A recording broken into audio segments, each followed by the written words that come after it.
Enjoy.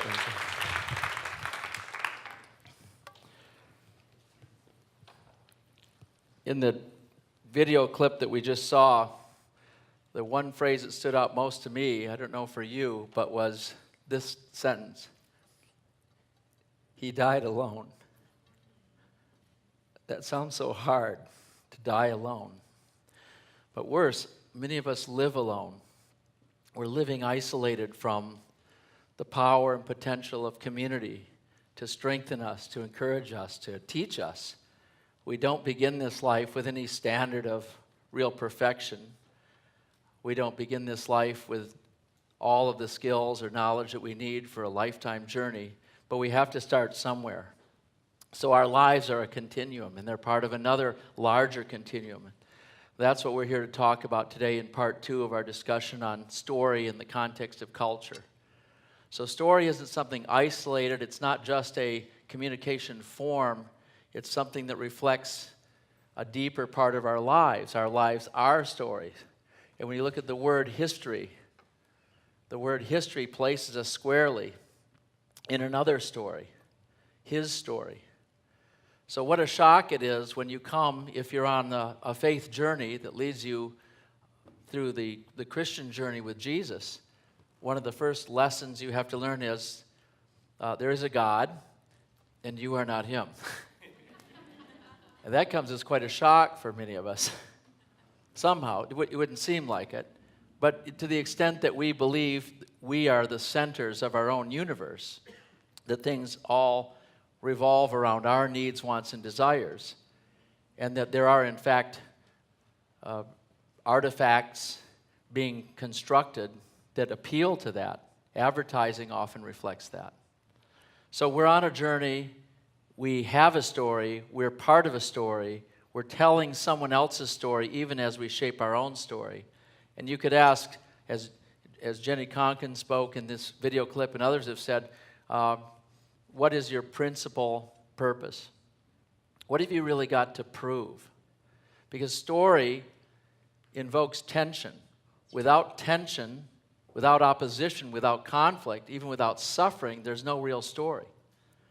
So I'm trying to locate our stories individually in a larger context, in a cultural context. Culture is derived from our values. Those values are worked out over time. We're really in a period of time where there's a set of competing values, isn't there? We're in a world of competing values. So if you don't know where your values are, if you were to create a set of concentric circles, the center of that is you and your values, the things that shape you. Where do you get your values? Well, you probably get them first and foremost from the environment you grow up in, your family, or whatever approximates your family. You may have grown up in an institutional environment. I've worked with and become close friends with people who have been abandoned by their natural biological families. That's a pretty hard place to start life, isn't it? So if you're starting out life with an uncertainty that you have value because whatever that family locus or construct that would have given you the nurture for your nature, whatever that reflects in your personality, that's absent. So in a sense, you're wondering what kind of values or what lack of values would place you in an institutional setting of an orphanage, abandonment. There are good places. You can be loved in an orphanage. You might be better off in some orphanages than you would be in other disruptive, dysfunctional, violent family contexts. But this is where we get our ideas. What shaped you? What are your values? Do you know what your values are? In some senses, we're still working that out. We're still working out the things that shape our values, that shape our lives. Could you write down your values now? Could you write down the things and make a list to open up your notebooks? We've really emphasized the importance of taking notes and reflecting on where we are in our journeys and our stories.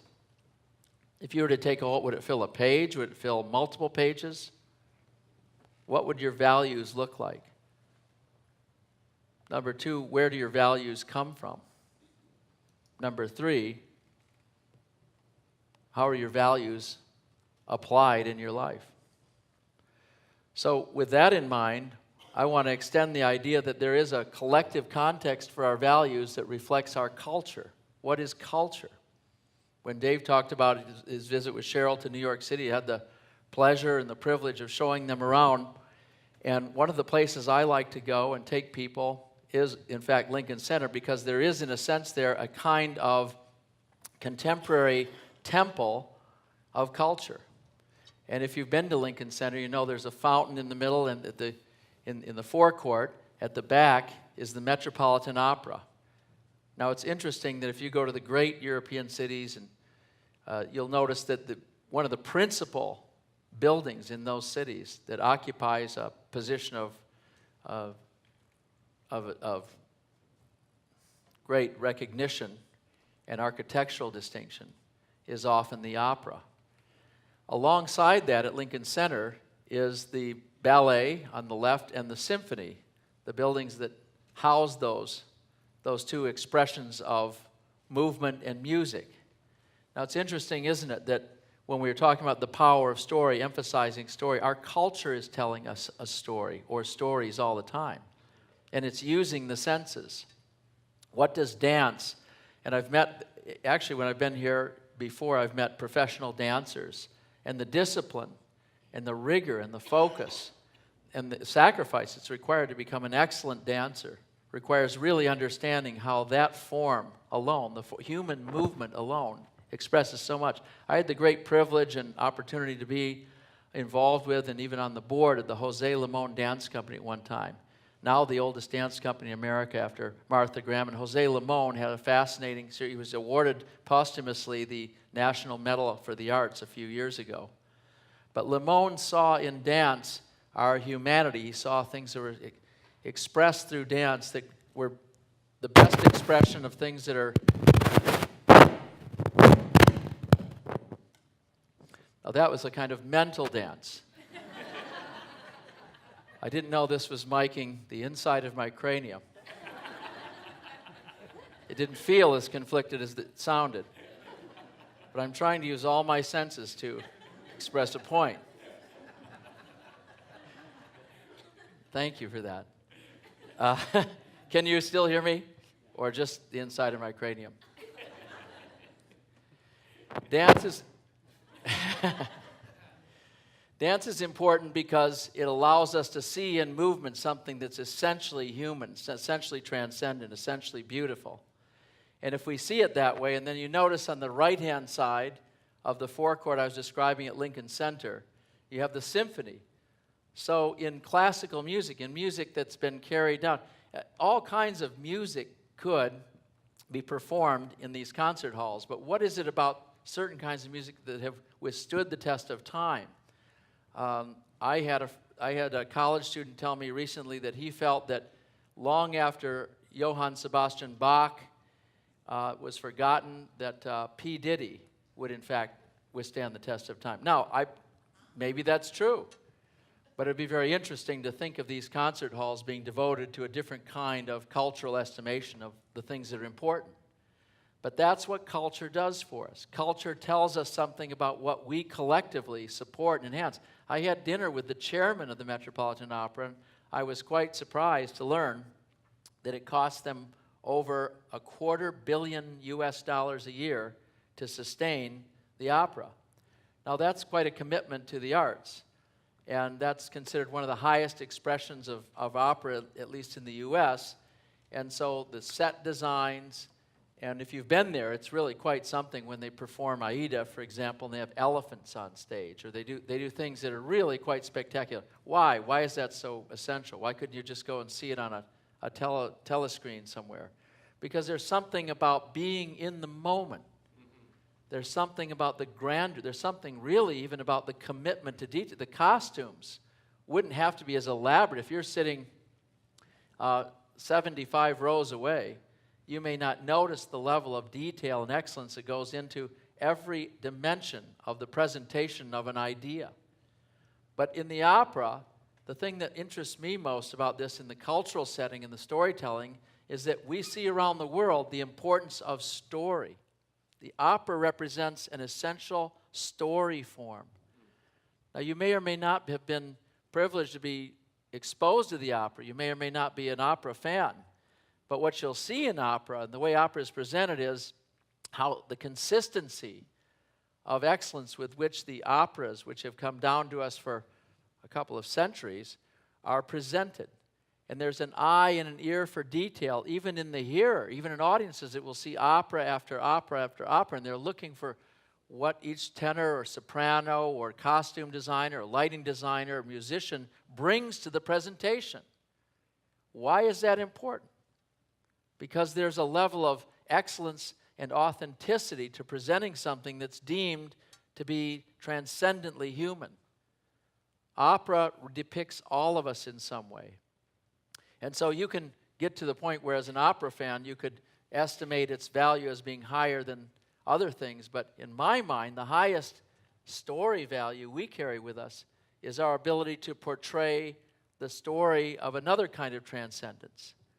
And so I want to say again that you may be here today and you may not be sharing the Christian journey. You may not be someone who's familiar with the life and teachings of Jesus, who have, for many of us or most of us gathered at this conference, been arrested by his life and teaching.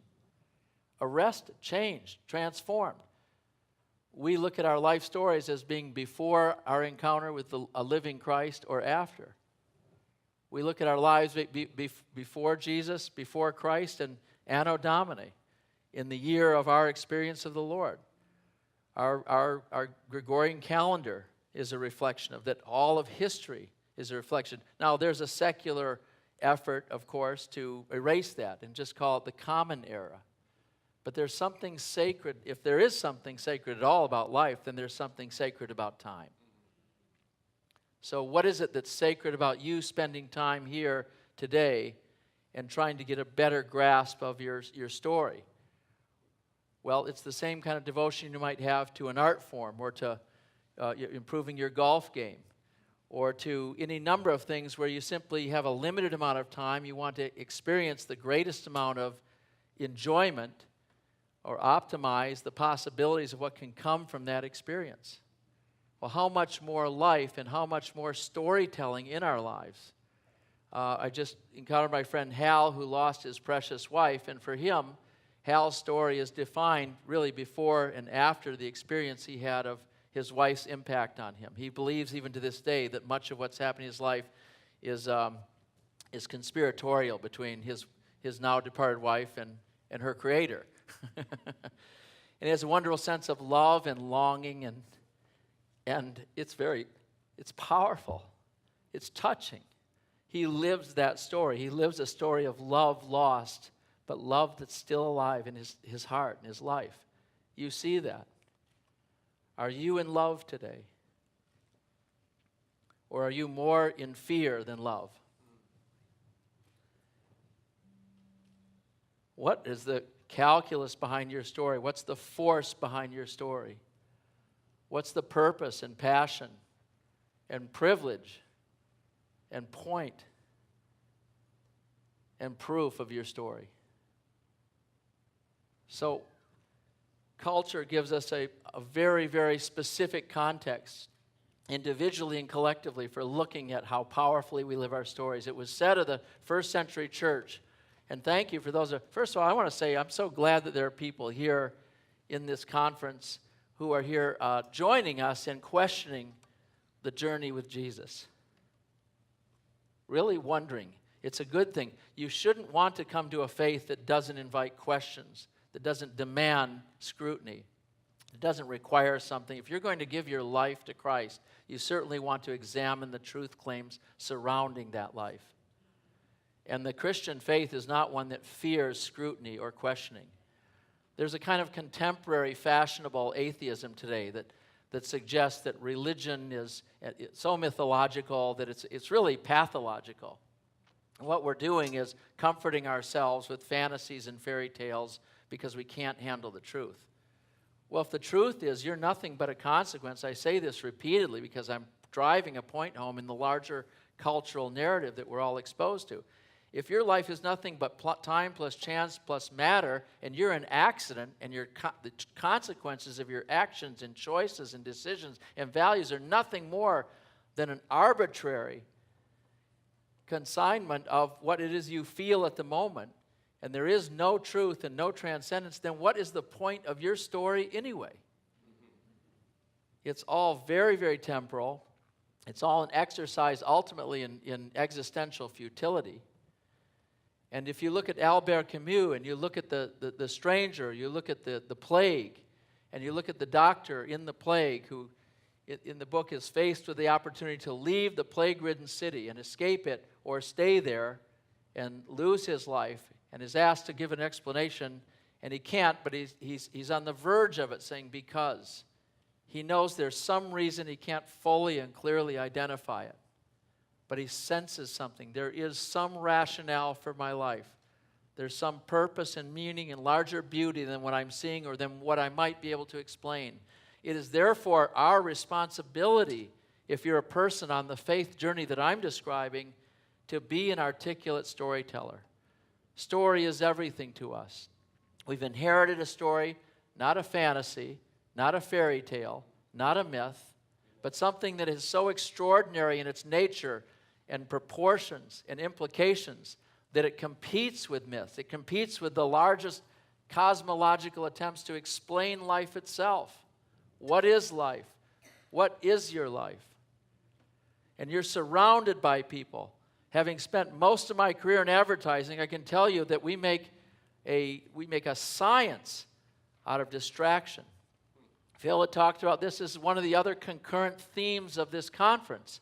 We make a study of giving you the things that appeal to your needs, wants, and desires on a generally superficial level. Do you really think that anything material is going to satisfy your deepest need to understand what your life was all about? We die alone. But too often we live alone as well. And we weren't meant to do either. Although we will face the consequences of our choices, our values, you could say that most people use a fairly loose and relative comparison of their performance with other people. Say, well, I'm better than that person. Do you deserve heaven? Do you deserve eternity? Do you deserve the kind of position before Almighty God that absolves you of all wrongdoing, even wrong thoughts and motives, which Jesus, the only sinless person, the only person to have even claimed sinlessness, wouldn't you think, even if you purpose to be a secular atheist today, you would want to closely investigate the claims of someone who said he was sinless and perfect? And there could be, amongst his contemporaries, found no fault in him except that his claims competed with the religious establishment of the time. Would you not think that that's something that's worth your time and effort and energy?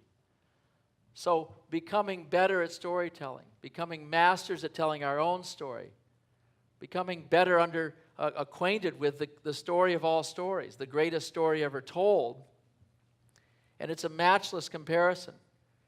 There is no other religious or political or cultural or creative figure in the history of the world who's made the kind of truth claims that Jesus of Nazareth made.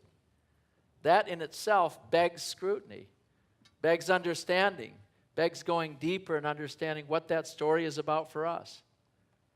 So, how many times have you told your story? Where are you in that story? Where are you in that story continuum? I might even have a slide today. Just one. But it says it all in a way. We're living somewhere in this margin, at least I am. That might be an optimistic goal, 2040. But if you look at recorded human history or what we know or speculate further about to the left side of the continuum and what eternity looks like to the right end, we're here for a very short time. And I would submit to you that if you are alone in this life without explanation, without cause or purpose, you may as well eat, drink, and be merry and keep yourself inoculated from the reality that you are very, very, very much alone. But the world keeps itself busy and distracted because we don't want to contemplate the consequences of being totally alone. So if we're here to give people an explanation for what Dave has described to me, an explanation he uses with a long rope, and at the very end of it is a small strand of tape, red tape on it, to suggest that this is the span of our lives, and we are preoccupied with it, not thinking how long that strand could be. There's no strand that would be long enough. You could put 1 inch of tape on the end, that's your lifespan, and you could stretch that rope all the way through this building and all the way around this planet. It still wouldn't be enough to express what that looks like. So here's the stone-cold, hard reality of our circumstances as I understand it. And see if this doesn't make sense to you, that we are, in fact, given this extraordinary gift of life in the context of a culture that's a kind of a classroom. And it's a moral and spiritual vacuum in which we must make decisions based on the evidence, based on the experiences, based on the details and ideas that are presented to us. And because we're all different, we're all going to get different clues. So instead of life being a blunt force instrument, it's actually a kind of fascinating mystery. And isn't it interesting that the Creator, who could certainly reveal himself in a variety of ways, including putting some spectacle of light in front of us that would be unimaginably powerful, and could make a statement that would be hard to resist or deny, but instead whispers to us more often than shouts. C.S. Lewis said, he whispers in our pleasure, but he shouts through our pain. And who goes through life without some kind of struggle, some kind of opposition, some kind of pain, some kind of challenge? We all do. Because we're in a beautiful but broken world. So if this is what storytelling is all about, if this is what our journey is all about, and we have this very narrow space of time, what a wonder. And here's the good news, that because of our moral culpability, because God has created us with free will, a gift in itself, and we can choose to love and be loved, or we can choose to go our own way, we're in this most unique and really privileged planet of circumstances with 22 immutable laws under which this planet exists, were any one of those laws to be altered or changed by a degree, even the trajectory of our planet, we would freeze or fry. Look, it's hard to get our eyes around. We spend more time thinking about what we're going to wear than thinking about our real condition on this larger journey. Do we not? So knowing that, think about the consciousness component of the Christian journey, and there's very little adequate teaching on this subject. We're given lots of data points. We're given a kind of curricula to memorize and study. It's meant to liberate us by truth. You shall know the truth, and the truth shall what? Set you free from what? How many people feel really free here today? And free of what? Free of what? Fear. What else are we set free from? Self, the prison of self. And what does self tell us?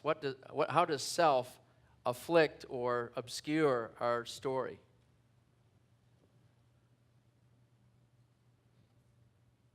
Lots of thoughts go on. This would be the point where that sound effect should come into play. Why? Because we're really, really self-absorbed, not because we really feel confident and superior. We're self-absorbed because we are deathly afraid that something bigger, more irresistible, more incomprehensible, more powerful, more compelling, more demanding than we could ever imagine, truth itself, the Creator himself, who's revealed himself, that we might come home, finally home. So what does it look like to find that home?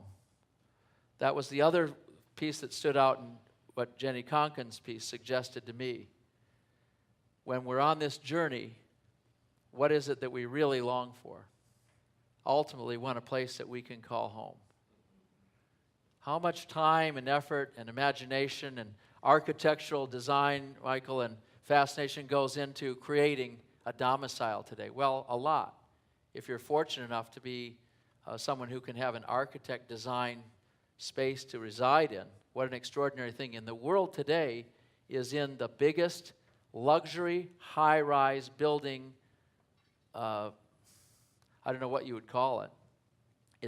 I've just read something in the last week that called it the new Gilded Age, because the spectacular nature of the amount of building projects are up 72% in Manhattan alone to support 11% increase in private residences. 74% of what's being spent, in other words, in one of the highest priced markets in North America, is to support only 11% of the housing market. It means that there is a spectacular level of luxury while people are struggling and suffering. Now, I'm not making judgments how people derive at their resources, but there's another corollary to that that's also interesting when it comes to story and disclosure, and that is that many of the people who are buying luxury homes right now are obscuring the details of their identity. They're coming from other countries with flight capital. It's happening in Vancouver, it's happening in Toronto, it's happening in major cities around the world. It's fear-based capital. And what will happen to that? Listen, if you're on the journey with Jesus, you know that this world is not your home. You'll never be totally satisfied here. We were never made to be completely content in this world. We were made for another world. And you'll only be ultimately satisfied and most deeply fulfilled when you know that what you're doing here today and now is preparing you to go home.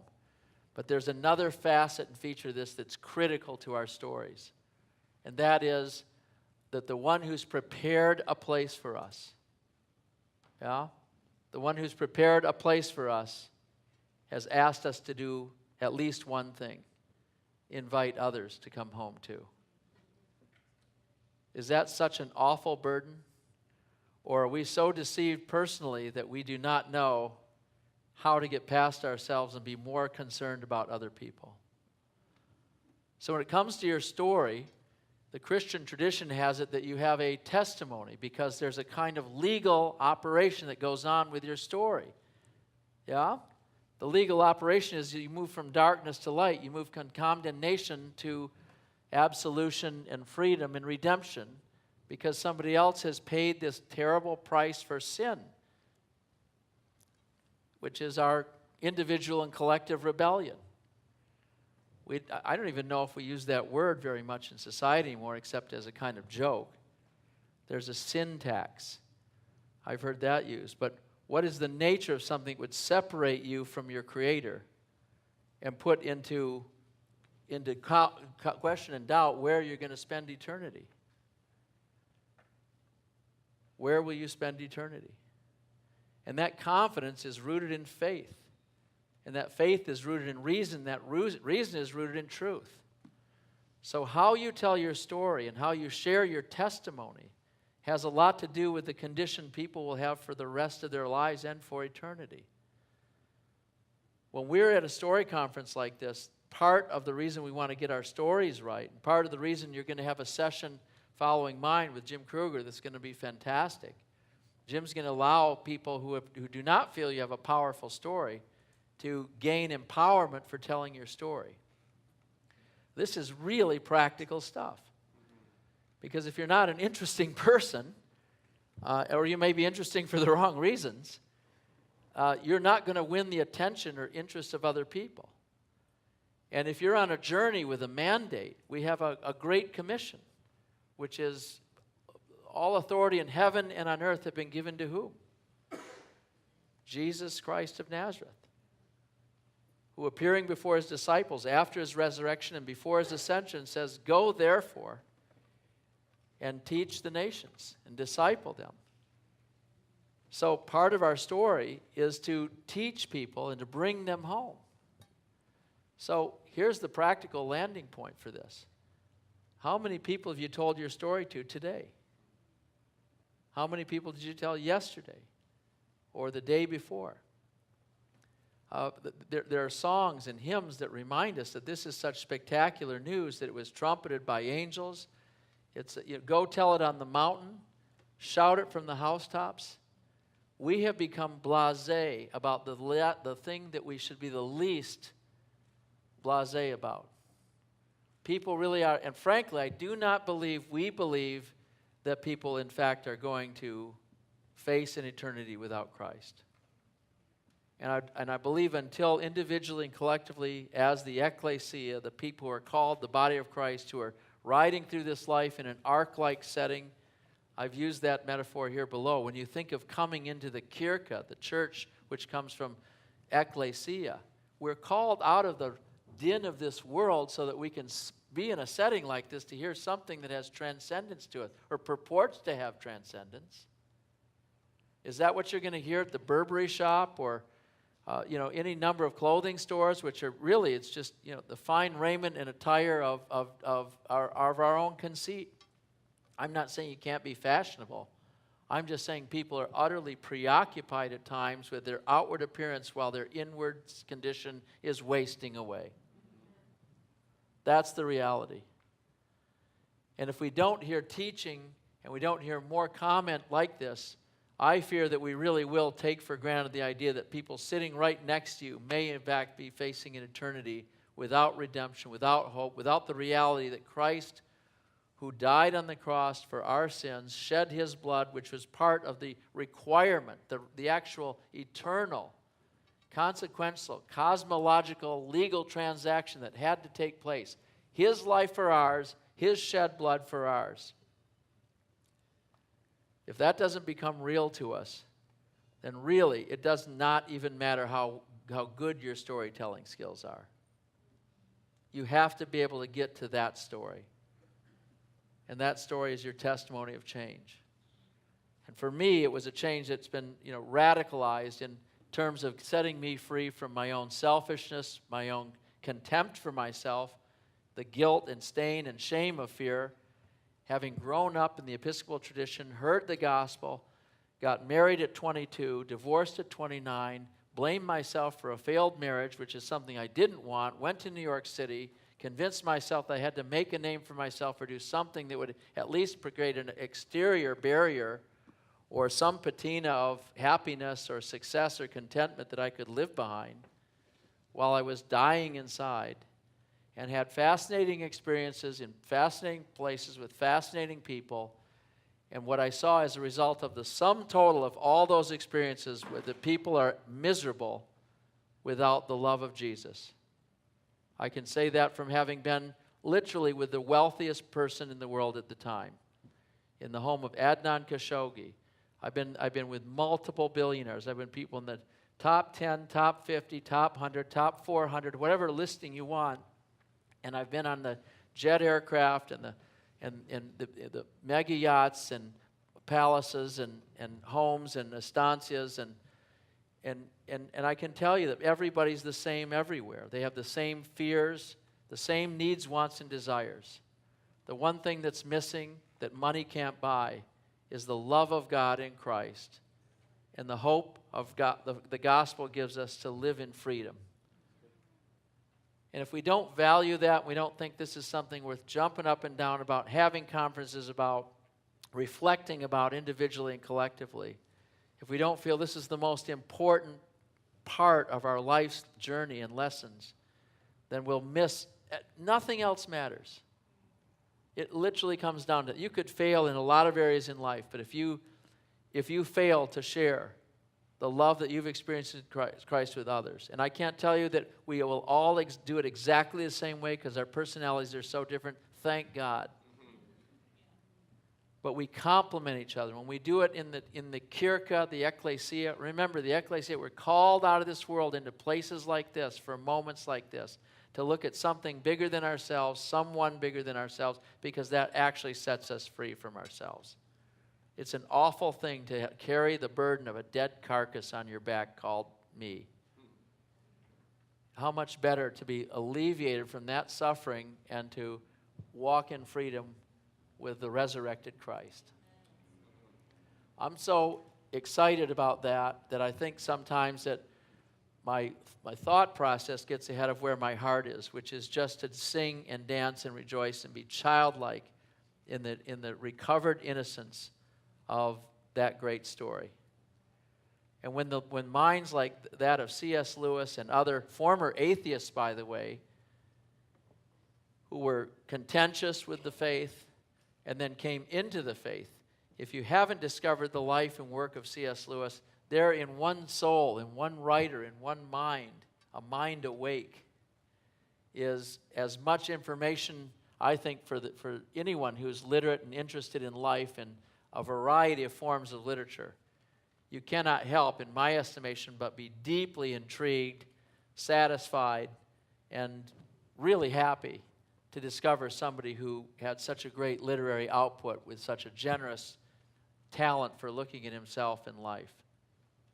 And how much more could we be sharing with people around us? Listen, when we started this, and when Dave and I talked about this years ago, we thought that the power of story is something that we need to master so that we can actually get out and create a more interesting way of connecting with people all around us in so many possibilities, in so many engagements, in so many processes, in so many places. But what are you doing with your story? We're going to wrap up today and tonight. This has just been a fantastic Historia conference. But it all comes down to how everything you're experiencing can be translated to somebody for whom you are probably or possibly the sole link to life eternal. And if that isn't, listen, if we were back in the 19th century, there'd be someone shouting in a much larger auditorium possibly without the benefit of a microphone, but saying things over and over again that bear repeating, because this was the era of revivalists and people who had such an urgency and such a tendency to want to be clear about one thing above all, that we need God. We need redemption. We have it in Christ. What could be better, more fulfilling? What could be more? There isn't a place in this city today where you could hear a more timely or important message. And yet we're not sure. We're so, it's just what Phil said Wednesday night. We are distracted. We are fragmented. We can't even get our heads around that because so many things are going on around us all the time. But as Phil quoted St. Paul, this one thing I do, pressing on to that which lies ahead of us. Whatever shame or disfiguring circumstances have been in our past, isn't it great to know that Jesus has paid that price to set us free? And one day you will be in his presence. One day you will have that opportunity to give an account, to give a testimony, to tell your story. Not that he doesn't know it all already, but you'll be offering an explanation for what you did with what you were given. Every one of us, one by one, with our Creator. Isn't this the one thing we want to get right? And I'm reminded in wrapping up, I'm thinking of Romans 12:2. I'm thinking of Paul saying, do not be conformed to this world. The world has its own story, has its own narrative. But be transformed by the renewing of your minds. This is a mental discipline first and foremost. Be transformed by the renewing of your mind that you may what? What have you got? What did we say at the beginning of this talk? What have you got to prove? And here's where Paul says it, that you may prove what is the will of God on 3 levels. What is good? Well, we want to do good things. What is acceptable? Acceptable to who? Acceptable to God. And ultimately, what is perfect? Completed. And I submit to you that the one thing that is going to be perfect is allowing us to tell his story through our broken lives. It's a beautiful but broken world. And if you will believe God for this, he will take your brokenness, and because of that resolution of conflict was an essential story element. Our stories would be nearly as interesting if there weren't something that God couldn't improve or repair in us. That doesn't mean you have to go out and do something horrific so you have a better story by contrast. It does mean that there's so much more from where we are, often too satisfied, than where we could be if we're willing to embrace everything He has for us in our lives. I'm so glad you came to this conference. I'm so glad I'm here, because this is what it all comes down to. This is where the beginning and ending. Our story is somewhere in that continuum that you saw earlier. Our story is compacted this moment, this day, this hour, what you do from here, what you do this afternoon, what you do from every day here on out is a significant part of how well you're going to tell your story. And if we do that, then we'll know what is good, acceptable, and perfect. I'm so glad to be together for this Historia conference, and